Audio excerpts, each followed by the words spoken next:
সাথী সভাপতি, মঞ্চে উপস্থিত আছেন আমাদের পার্টির নেতৃত্বরা এবং লাল ঝান্ডার অসংখ্য কর্মীরা যারা আজকে আমাদের এই সভাতে উপস্থিত হয়েছেন। আমাদের পার্টির কেন্দ্রীয় কমিটির নেতা কমরেড আবাস রায় চৌধুরী উনি বলেছেন, আমার কথা খুব ছোট। এই মাঠে যারা এসেছেন আজকে আমরা এটা ধরেই নিতে পারি যে তারা লড়াকু সৈনিকরা এখানে উপস্থিত হয়েছেন। তাই আজকের দিনের কাজ শুধু আমাদের একটা সমাবেশ, একটা বক্তৃতা করা বা একটা হাততালি দেওয়া নয়, রাস্তায় জান কবুল লড়াই করার জন্য ঝান্ডা কাঁধে যতজনকে সম্ভব সাথে নিয়ে এই তৃণমূল বিজেপির মুখোমুখি লড়াইয়ে দাঁড়াতে হবে। তাতে যদি মার খেতে হয় মার খেতে হবে, তাতে যদি মার দিতে হয় তো মার দিতেও হবে।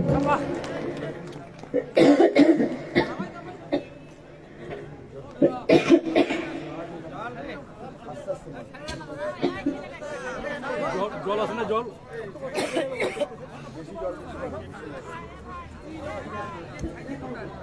জলটা রাখো, জলটা রাখো ভাই। বসে যাও সবাই।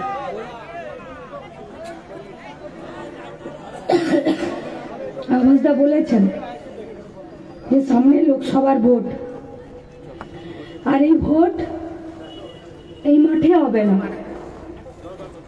এই ভোট হবে বুথে।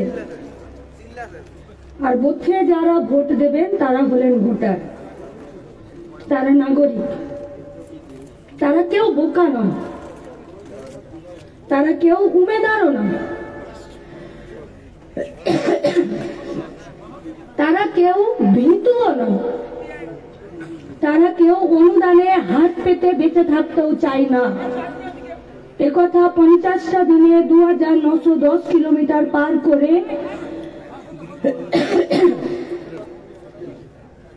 ব্রিগেডের সমাবেশে আপনাদের উপস্থিতিতে 50টা দিন 100টা বেলা লক্ষ লক্ষ মানুষের সাথে ওয়ান টু ওয়ান কথা বলে আমরা গোটা পশ্চিমবঙ্গের মানুষের প্রতি এই আস্থা অর্জন করেছি যে পশ্চিমবঙ্গের মানুষ ভীতুও নয়, পশ্চিমবঙ্গের মানুষ লোভীও নয়, পশ্চিমবঙ্গের মানুষ তৃণমূল আর বিজেপির দালালি করেও তারা খায় না। তারা সাহসী, তারা লড়াকু। আর দেখুন, জানুয়ারির 7 তারিখে ব্রিগেড গেল, আর ফেব্রুয়ারির 9 তারিখ 11 তারিখ থেকে সন্দেশখালি জানান দিল যে বাঁচতে যদি হয় তাহলে লাঠির দমে শাহজাহানকে এলাকা ছাড়া করেই বাঁচতে হবে। আমরা তাদেরকে সেলাম জানাচ্ছি যে আপনারা ফিরে আরো একবার আমাদেরকে বাঁচতে শেখালেন, লড়তে শেখালেন। তাই সামনে লোকসভা নির্বাচনে দিল্লি থেকে সরকার তৈরি করবে, পশ্চিমবঙ্গের 42টা আসন থেকে কোন পার্টির এমপিরা জিতে গিয়ে পার্লামেন্টে গিয়ে সেলফি তুলতে যেতে পারে তার এজাম্পশন করা আমাদের কাজ নয়। যারা আজকে আমরা মাঠে উপস্থিত হয়েছি, আমাদের কাজ হলো কারা কাদের জিতে যাওয়া উচিত সেটাকে নির্দিষ্ট করা। তাহলে জিতে কারা যাবে? জিতে যাবে মেহনতি মানুষের প্রতিনিধিরা। তারা কে হবে? তারা হবে যারা 100 দিনের কাজের টাকাকে গ্যারেন্টি অ্যাক্ট করার জন্য লড়েছিল, 100 দিনের কাজের টাকাকে আদায় করার জন্য লড়েছে, আর পঞ্চায়েতের বুথে বুথে তারা আজকে 100 দিনের কাজের টাকা আদায় করার জন্য একটা জোরদার সংগঠন গড়ে তুলবে। তাই আজকে আমাদের উত্তরের জেলাগুলোর যুব সংগঠনের যে সমস্ত কর্মীরা এই 7টা জেলা জুড়ে কাজ করছেন তাদেরকে নিয়ে আমাদের কর্মশালা ছিল। ডিওয়াইএফআইয়ের প্রাক্তন রাজ্য সম্পাদক কমরেড আবাস রায় চৌধুরী সেই সভাতে আজকে আমাদের কাছে আলোচনা করেছেন এবং কথা বলেছেন। আজকে আমরা এই মাঠে আমাদের গুরুজনেরা, আমাদের পার্টির কর্মীরা, আমাদের মা বোনেদের কাছে, আমরা যারা ছাত্র যুবরা আছি, আমরা আপনাদের কাছে এই দাবি করতে পারি, এই প্রত্যাশা আপনাদেরকে, এই প্রতিজ্ঞা, এই আপনাদেরকে আমরা অঙ্গীকার করতে পারি যে 100 দিনের কাজের টাকা সুদ সমেত হিসাব পঞ্চায়েত থেকে আদায় করার জন্য জান কবুল ডিওয়াইএফআই লড়বে, আর বুথে বুথেই লড়বে। শুধু আপনাদের আমাদেরকে পাশে থাকতে হবে। কোন আক্কেলে একটা দেশের সরকার এই ফেব্রুয়ারি মাসে যখন বাজেট পেশ করে আর সেখানে 100 দিনের কাজের টাকা কমিয়ে দেয় 2023-2024-এ, কোন আক্কেলে একটা দেশের সরকার যখন প্রত্যেকটা দিন কাজ না থাকে তখন কাজের জায়গাগুলোকে জলের দরে বেচে দেয়? কোন আক্কেলে একটা দেশের সরকার যখন তার দেশের নাগরিকরা খেতে পাচ্ছে না পেট পুরে, না খেতে পাওয়ার জন্য পোয়াতি বউগুলো মরে যাচ্ছে, ভালো করে খেতে পাচ্ছে না বলে বাচ্চাগুলো জন্মানোর পরেই তারা বোন টিভিতে আক্রান্ত হচ্ছে, ভালো করে খেতে পাচ্ছে না বলে 35 বছরের উপরে সমস্ত গোটা দেশের মহিলারা আজকে রক্তাল্পতা রোগে ভুগছে। প্রতিটা পশ্চিমবঙ্গের সরকারি হসপিটালে প্রতি সপ্তাহে 2 দিন করে থ্যালাসেমিয়া পেশেন্টদের গেজাগেজি ভিড়, আর তাদেরকে রক্ত দিচ্ছে কিন্তু ব্লাড ব্যাংকে রক্তের সরবরাহ হচ্ছে না, কারণ সুস্থ মানুষের সংখ্যা প্রতিদিন কমছে। কোন আক্কেলে এইরকম একটা দেশের সরকার তার খাদ্য দপ্তরে যে টাকা দিলে সরকার কৃষকের কাছ থেকে ফসল কিনতে পারে, টাকা দিলে সেই খাবার সেই ফসল এফসিআই গোডাউনে মজুত করতে পারে, সেই টাকা বরাদ্দ করলে রেশনিং সিস্টেমের মাধ্যমে গরিব খেটে খাওয়া মেহনতি মানুষকে একটা রিজনেবল রেটে চাল ডাল তেল আটা গম তাদেরকে দিতে পারে।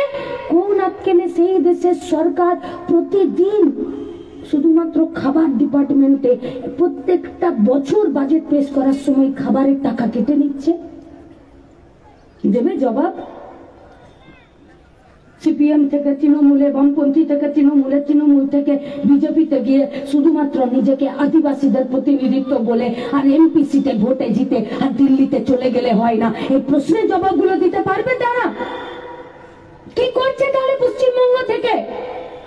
তৃণমূলের এমপি হোক আর বিজেপির এমপি হোক, কেউ কেউ বলছে 174 ধারা, আর বাড়িতে টিকটক করছে নুসরাতের মতন, তাদের দিকে নিয়ে আমাদের কোনো কথা নেই। যে লোকসভা কেন্দ্রের আমি, সেখানে শত্রুঘ্ন সিনহা তৃণমূলে, কি বলছেন আমার জানা নেই। এখানকার এমপি তিনি পার্লামেন্টে গিয়ে কোন কথা বলছে আমার জানা নেই, কিন্তু অন্তত পক্ষে পঞ্চায়েতের বাইরে দাঁড়িয়ে আর পৌর নিগমগুলোর বাইরে দাঁড়িয়ে এটুকু বলতে পারি, আর যাই বলুক আমার কাজের জন্য একটাবারও গলাবাজি করেন, আমার স্বাস্থ্যের জন্য, আমার ট্রিটমেন্টের জন্য, আমার এগিয়ে যাবার জন্য, আমার খাবারের জন্য একটাবারও তারা গলাবাজি করেনি। তাহলে আমার পয়সায় তার বেতন কেন হবে? আমার পয়সায় তিনি গাড়ি কেন চড়বেন? আমার পয়সায় তিনি ফোন কেন করবেন? আমার পয়সায় তিনি উড়োজাহাজে চেপে নিয়ে এদিক ওদিক ভোট প্রচারে কেন যাবেন? আমার পয়সাতে কেন তার বাড়ি অট্টালিকা তৈরি হবে? আমার পয়সাতে কেন তিনি যখন এমপি থাকবেন না তারও পেনশন হবে? তাহলে কেউ শুধুমাত্র করে খাবারের জন্য এমপি হচ্ছে না তো? তাই এবারের লোকসভা ভোটে আমাদের পরিষ্কার কথা আমাদের কর্মীদের এবং আমাদের কর্মীদের মাধ্যমে এবং মিডিয়ার লোকজনদের মাধ্যমে গোটা রাজ্যের মানুষের কাছে, যে কে জিততে পারে তার জন্য ভোট নয়, কার জেতা উচিত তার জন্য এবারে লোকসভার ভোট করতে হবে। কে সরকার গঠন করতে পারে তাই সেদিকে তাকিয়ে ভোট করলে হবে না। কে সরকারকে চাপ দিতে পারে আর কে सरकारें नाके नकीले डालकर उसको ठीक तरह से घुमा सकते हैं, इसको वोट देना इस बार जरूरी है। इसलिए बैल तो बिगड़ सकता है, लेकिन बिगड़े बैल का नाक पर नकील पहनाना वो सिर्फ मजदूर और मेहनत कश जनता जानता है, और मजदूर और मेहनत कश जनता कभी घर में और बिल्डिंग में नहीं रहता है।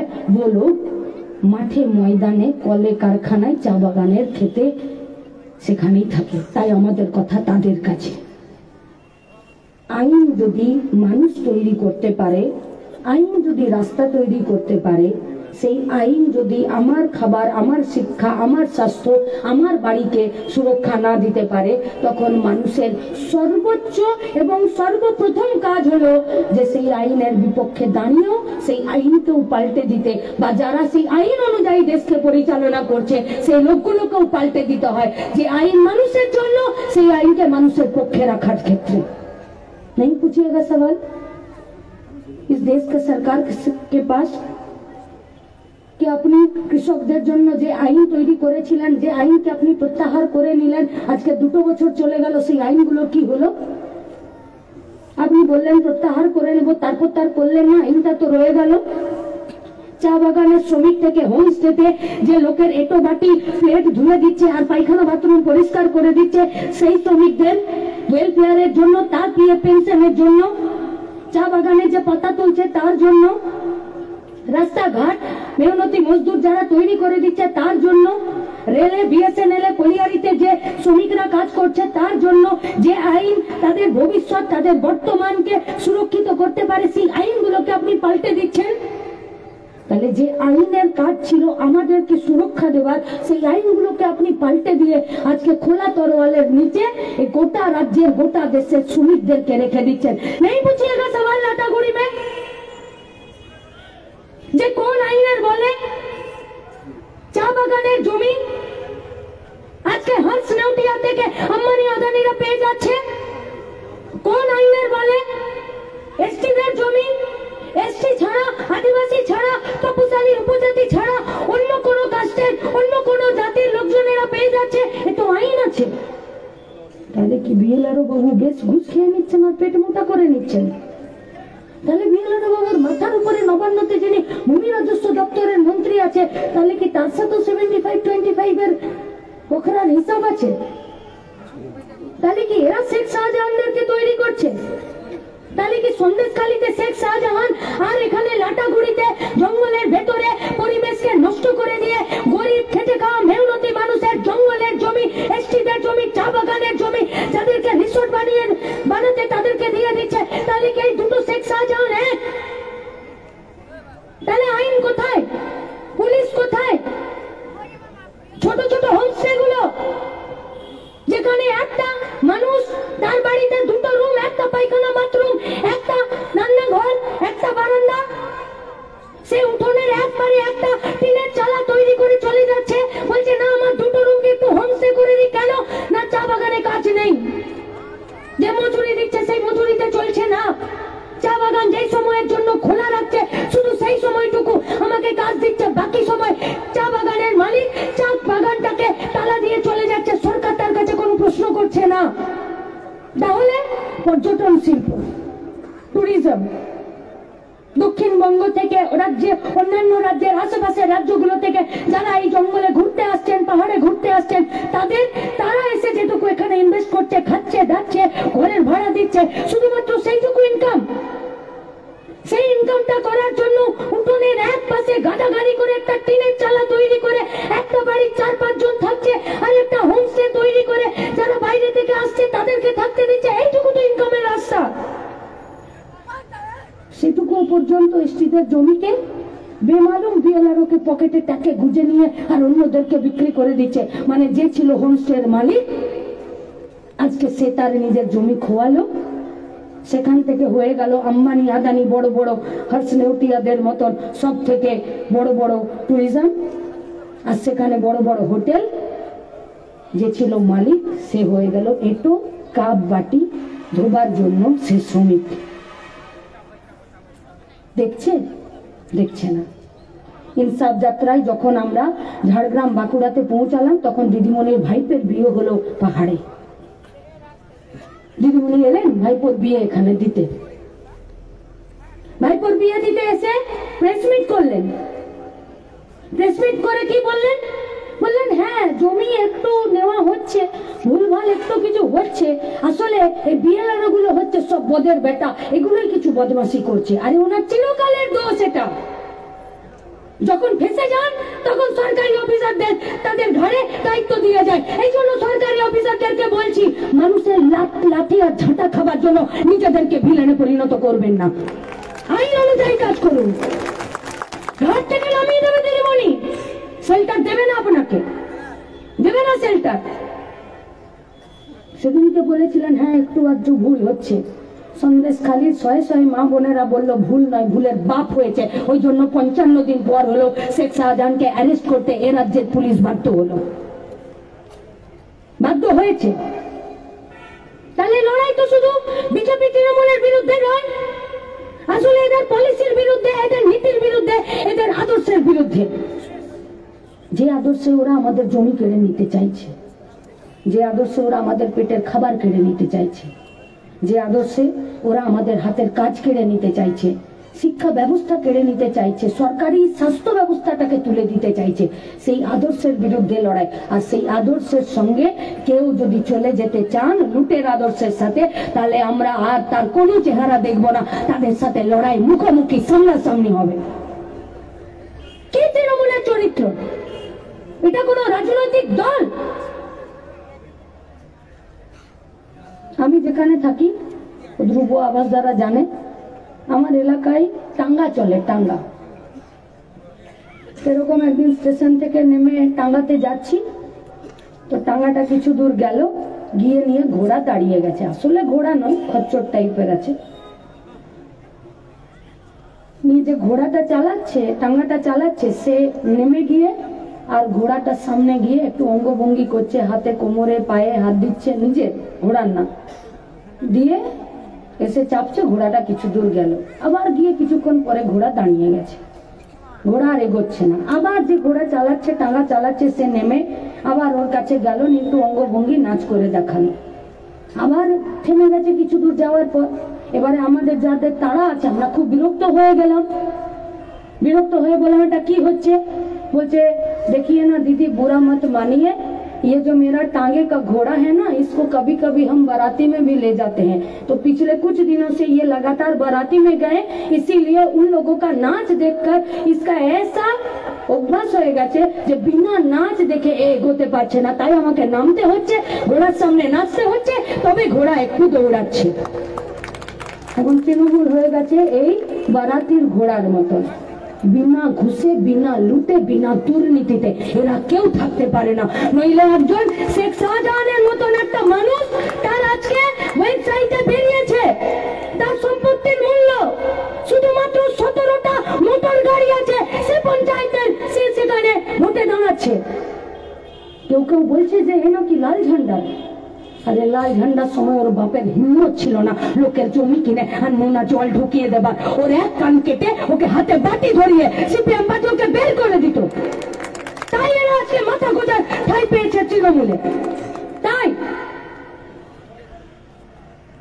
তাই যে জমি বামফ্রন্টের সরকার, লাল ঝান্ডার পার্টি গরিব মেহনতি মানুষের হাতে দিয়েছিল,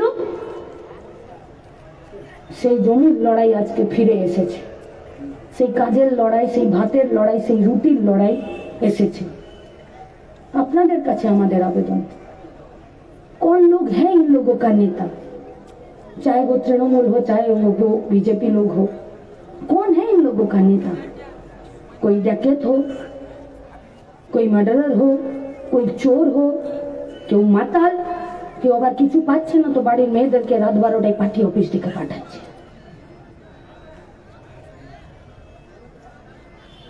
कोई कोई बोलता है कि गंगा नाली में भी खूबसूरती है, गंगा नाली में भी खूबसूरती है, सिर्फ देखने का नजर चाहिए। शाहजहान उत्तम शिबुদের মধ্যে কি खूबसूरती পেয়েছে? गंगा नाली में खूबसूरती देखने के लिए जो नजर का जरूरत है, वो सूअर का नजर जरूरत होता है। তাই শিবু, শাহজাহান আর উত্তমদের মধ্যে কি খুবসুরতি দেখেছে, সেটা তৃণমূলের সুয়র নেতাদেরকে ঠিক করতে হবে, তাদেরকে ঠিক করতে হবে। মা বোনেরা যারা উপস্থিত হয়েছেন, আপনাদের কাছে আমাদের কথা, কি চান? টুকরো রুটিতে বেঁচে থাকতে, নাকি নিজের পায়ে দাঁড়াতে, নাকি নিজের মান সম্মান নিয়ে গোটা সমাজের একজন অন্যতম মানুষ হিসাবে নিজে দাঁড়িয়ে নিজের পরিবারকে, নিজের সমাজকে, নিজের কাজের জায়গাকে সুরক্ষিত থাকতে? ছুড়ে দেবে ওরা 500 টাকা, 1000 টাকা, 1200 টাকা। কিন্তু আমরা কি চাই? আমরা চাই মাথা তুলে বাঁচতে, जाते कोनो गंदी नाली का कीड़ा का हिम्मत ना हो रात को 12 बजे उसका पार्टी ऑफिस में हमको बुलाने का, যাতে তার সাহস না হয়। তাই যদি সাহসের ভরে মান সম্মান নিয়ে মাথা উঁচু করে দাঁড়াতে হয়। তাই টুকরো রুটিতে বেঁচে থাকলে হবে না, আমাদের চাই একটা গোটা আস্ত রুটি, যে রুটিতে আমি নিজের পায়ে দাঁড়াতে পারবো, আমি মাথা উঁচু করে বাঁচতে পারবো। ন্যায়কে ন্যায়, অন্যায়কে অন্যায় বলার সাহস আমাদের থাকতে হবে। তাই আজকে এই লাটাগুড়ির, এই জলপাইগুড়ির এই সমাবেশে যারা নির্বাচনে আর কিছুদিন পরে আপনারা যুক্ত হবেন, তাদের কাছে আমাদের আবেদন, লড়াইটা যখন কাজের দাবিতে হয়, লড়াইটা যখন ভাতের দাবিতে হয়, তখন লড়াইয়ের ব্যারিকেডের ওই পারে যারা আছে আর এপারে যারা আছি, তারা কেউ হিন্দু হয় না, তারা কেউ মুসলমান হয় না। আর ওপারে যারা আছে তারা কেউ মুসলমান ধর্মের রক্ষাকর্তা হয় না, তারা কেউ হিন্দু ধর্মের রক্ষাকর্তা হয় না। যারা ওপারে থাকে তারা হয় লুটেরা, আর যারা এপারে থাকে তারা হয় খেটে খাওয়া, তারা হয় কাজ পাবার জন্য, তারা হয় পেটে ভাত পাবার জন্য যোগ্য প্রার্থী।